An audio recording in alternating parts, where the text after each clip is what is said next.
কলকাতা থেকে মাত্র কয়েক ঘন্টার দূরত্ব, ওয়ার্ল্ড হেরিটেজ সাইট, পর্যটকদের কাছে আকর্ষণীয় জায়গা। এই আন্তর্জাতিক তকমা বা ষাটোর্ধ্ব স্বাধীনতা বা বিশ্বায়নের জাদুকাঠি সুন্দরবনের জনগোষ্ঠীর জীবনযাত্রার মান উন্নয়নে ব্যর্থ। জলে জঙ্গলে ঘেরা এই অঞ্চলের মানুষের জীবিকা এখনও জঙ্গলের ধারে নদীর খাঁড়িতে মাছ ধরা ও মধু সংগ্রহ। প্রতি বছরই জীবনের ঝুঁকি নিয়ে অন্য সংস্থানের জন্য জঙ্গলে গিয়ে প্রাণ হারান একাধিক মানুষ।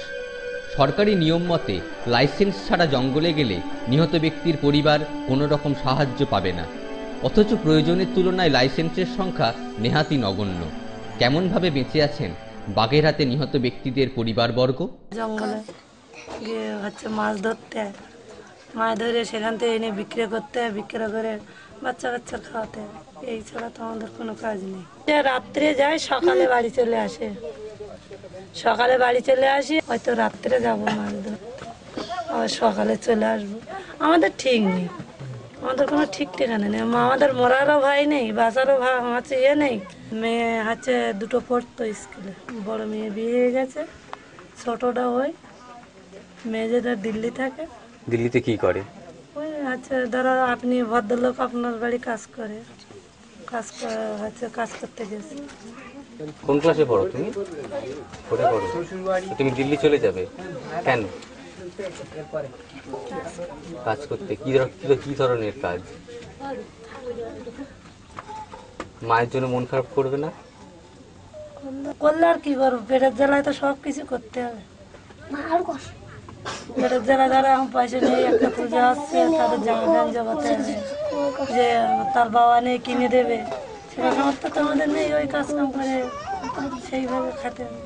মেয়েকে দূরে পাঠিয়ে ভয় হয় না? আর কিসের ভয়? হয় তা কি করবো বলো, না পাঠালে তো নয়। আর এখান থাকলে ওই এই বাচ্চাদের নিয়ে জঙ্গলে যেতে হবে।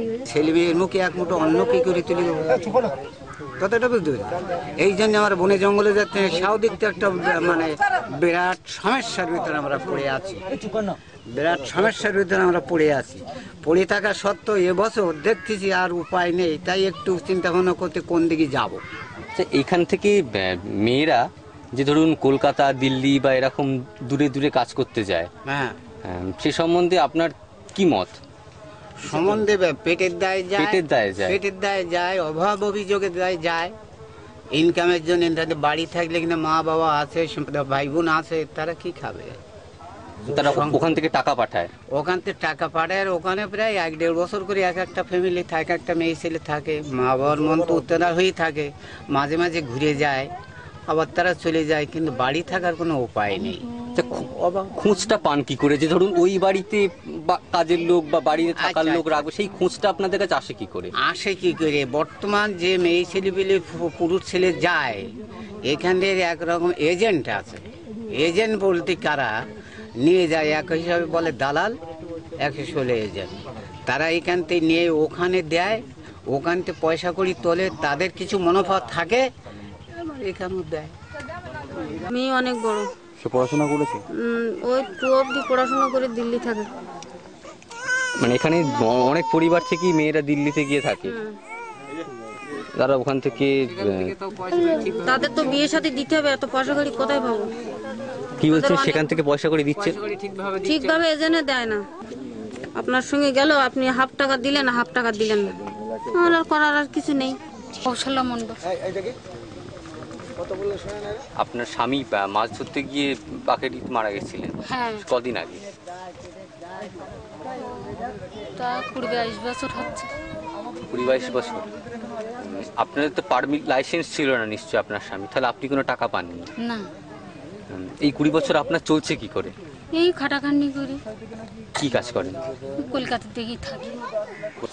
একটা ছেলে হয়ে গেল, তা মায়ের 2 ছেলে থেকে মরে গেল, স্বামী মরে গেল, তারপর ডেইরে হয়ে গেল, স্বামীটা মরে গেল, তার ছাওয়ালা মায়ের 2 ছেলে, ছেলেটা থেকে ছেলেটা মরে গেল। পাড়ার মধ্যে এই লোকের বাড়ি আগে জন টন খাটতাম, বয়সে রোবা খাওয়া করতাম, এখন তার কিছু করতে পারিনি। এখন একটু লোকের বাড়ি 2-1 একটু ডাকে, তোমার বাড়ি তুমি একটু ডেইলি অসুখ বিসুখ হলে একটু নতুন টতুন দিলাম, 2 টাকা দিলে 2 ভাত দিল। মানুষের অভাবকে কাজে লাগিয়ে সক্রিয় হয়ে উঠেছে নারী পাচার চক্র। অন্যদিকে আছে খ্রিস্টান মিশনারিদের দেখানো টাকার প্রলোভন। পেটের দায় ও সংস্কারের দোলাচলে মানুষগুলো বড়ই দিশেহারা। খ্রিস্টান মিশনারিরা তো আসে আপনাদের এখানে, তাদের বক্তব্য কি? তাদের বক্তব্য হলো তারা যে আসছে এখানে আমাদের ধর্ম নাও, আমাদের সাথে মেশো, আমাদের সঙ্গে চলাফেরা করো, আমরা তোমাদের সাহায্য সহানুভূতি সব করো। যদি আপনারা ধর্ম না নেন তাহলে সাহায্য ওরা করবে না? মোটেই না। তা আপনারা কি ধর্ম ত্যাগ করতে রাজি? কোনোদিন হয় সেটা কোনোদিন হয় আর কেউ করে? তবে হ্যাঁ, এমন একটা পরিবেশ পরিস্থিতি পরপর এসে যাবে, ওই টাকার প্রলোভনে অনেক হয়তো ভুলেও যাবে। জল জঙ্গল জমির অধিকার আর সাধারণ মানুষের নয়। একটি বেসরকারি কোম্পানি সুন্দরবনের বেশ খানিকটা লিজ নিয়েছে। বন দপ্তরের কর্মীরা তাদের স্বার্থ রক্ষাতেই বেশি তৎপর। মারবো, আমাদের জঙ্গল আমরাই রক্ষা করবো, আমরা দেখবো, আমরা দেখভাল করবো। কিন্তু ওনারা বিদেশি লোক নিয়ে ঢুকাচ্ছে, ঢুকিয়ে কি সমস্যা তোমাদের মাছ মারা হবে না, জলে নামবে না। জঙ্গলে যেয়ে তারা বাঘের কবলে পড়েছে। তাহলে এদিকে বাড়ির দিকে যারা বিধবা করে তাদের মায়েরা বিধবা। আমাদের ভয় বলে যে কি জিনিস তা আমাদের নেই। ফরেস্টারের ভয় করে আমাদের, ফরেস্টারের ভয় করে না। আমাদের যদি আয় হয় 10 পয়সা, একটা জাল তুলে নিলে তার 2000 টাকা 3000 টাকা ফাইন ধরবে, তাহলে আমি সে টাকাটা কোথা থেকে জোগাড় করবো? তাদের তো জীবিকা নির্বাহ খেতে দিতে হবে, কিন্তু সেগুলো তাদের খেতে দিতে গেলে এবার যেতে হবে জঙ্গলে। এবার জঙ্গলে গেলে সেখানে তাদের ওই বাচ্চাদের আহার জোগাড় না করতে বললে এবার জালটা তুলে নিয়ে গেলে তাদের ছেলে বাচ্চাগুলো 10-12 দিন করে না খেয়ে ওই ডাল গম এসব এনে ঘুটে তাই খেতে হচ্ছে। না কিনতে পারছে, 15 টাকা করে চালের দাম, তার জোগাড় করে পেয়ে হচ্ছে না। একজন ফ্যামিলির ভিতরে 10-12 দিন সংসারটা তারা চালাতে পারছে না। এইভাবে আমাদেরকে খুব নিরীহভাবে আমাদের নির্যাতন করছে ফরেস্টার। আমরা মৎস্যজীবী সম্প্রদায় জঙ্গলে যেতে পারছি না। কেন? টাইগারে অত্যাচার করছে। টাইগার কি বেড়েছে এখন? টাইগার মানে ফরেস্টার ডিপার্টমেন্টের দ্বারা ওয়ার্কার, কথাটা বলতে পেরেছেন? সরকারি ওয়ার্কার বোটে চলে, আর এখানে নাম দিয়েছে আমরা টাইগার।